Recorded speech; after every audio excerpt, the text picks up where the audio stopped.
Hai guys, welcome back to the podcast. Hari ini kita bakalan ngelanjutin obrolan cerita mengenai peristiwa Rengas Dengklok lagi. Di segmen sebelumnya, kita udah membahas tentang latar belakang kan? Nah, sekarang kita masuk ke bagian seru dari cerita ini nih, yaitu adalah kejadian peristiwa Rengas Dengklok. Udah siap belum? Let's go.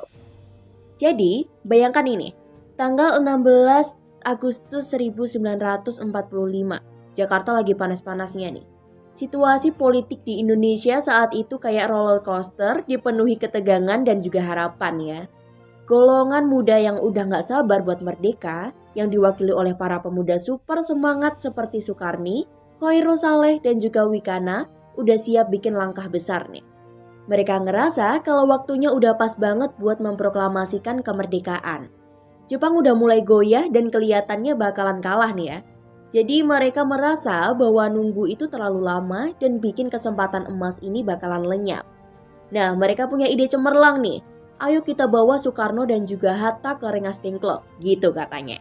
Jadi mereka mau membawa kedua tokoh ini ke kota kecil di Jawa Barat, biar mereka diamankan dari kemungkinan campur tangan Jepang yang masih ada. Jadi di pagi hari pada tanggal 16 Agustus, para pemuda ini melakukan aksi nekat dan berhasil membawa Soekarno dan juga Hatta keluar dari Jakarta. Mereka berangkat dengan penuh semangat meskipun situasi saat itu pasti tegang banget. Mereka mengantar Soekarno dan juga Hatta ke Rengas Dengklok dengan tujuan untuk memaksa agar mereka berdua segera memproklamasikan kemerdekaan. Tapi di sisi lain, Soekarno dan juga Hatta sebenarnya udah mulai sadar nih akan situasi ini. Mereka tahu kalau golongan muda itu sangat bersemangat dan juga situasinya itu memang mendesak. Tapi mereka juga paham pentingnya membuat segala sesuatunya terencana dengan matang. Soekarno dan juga Hatta benar-benar terjebak antara dua pilihan. Proklamasi segera seperti yang diinginkan oleh golongan muda atau nunggu sampai rapat PPKI pada tanggal 18 Agustus untuk deklarasi yang lebih resmi.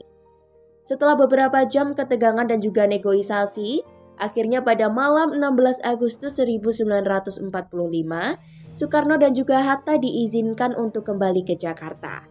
Mereka setuju untuk menyusun teks proklamasi secepat mungkin. Mereka balik ke Jakarta dengan segala persiapan untuk proklamasi yang akan segera dilakukan. Pada pagi harinya, tepat pada tanggal 17 Agustus 1945, di rumah Laksamana Maida, yang kebetulan adalah rumah yang sudah disiapkan untuk menulis teks proklamasi, Soekarno, Hatta dan juga Ahmad Subarjo mulai menyusun naskah yang sangat penting ini. Teksnya diketik oleh Sayuti Malik. Semuanya dalam suasana yang penuh semangat dan juga kebanggaan, siap untuk memproklamasikan kemerdekaan Indonesia ke seluruh dunia. Dan kemudian pada hari yang sama pada jam 10.00 WIB, di Jalan Pegangsaan Timur nomor 56 Jakarta, Soekarno membacakan teks proklamasi di depan kerumunan orang yang sudah menunggu dengan penuh antusias. Ini adalah momen yang sangat bersejarah, yang menandai lahirnya Republik Indonesia sebagai negara yang merdeka.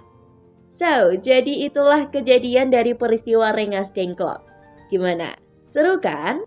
Itu dia cerita dramatis yang menunjukkan semangat luar biasa dari para pemuda dan juga tokoh-tokoh kita dalam perjuangan menuju kemerdekaan. So, stay tune ya, karena di segmen berikutnya kita bakalan bahas dampak dari peristiwa ini. Bye-bye!